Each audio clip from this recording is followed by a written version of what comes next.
Welcome to The Last Breakfast. Please enjoy the video. In this video, I will show how to buy on Trust Wallet. First, open your Trust Wallet application. On the main screen, you will see a Buy button. Tapping this button is your first step towards acquiring cryptocurrency.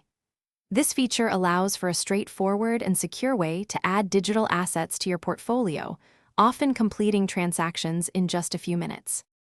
After tapping Buy, you will see a list of cryptocurrencies. Select the one you want, for example, Bitcoin or Ethereum. Next, enter the amount you wish to spend. The application will then display various third-party providers.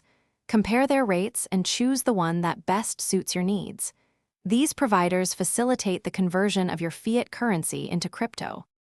Once you have selected a provider, you will be securely redirected to their platform to complete the payment.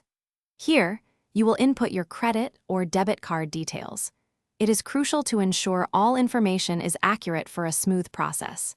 Some providers may require a quick identity verification for security, which typically takes only a few moments to complete.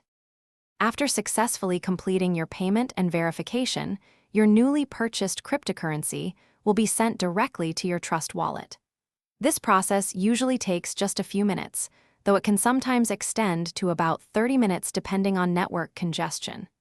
You can then view your new assets directly within your wallet, ready for use or holding. Thanks for watching. If this was helpful, leave a like and consider subscribing. See you next time.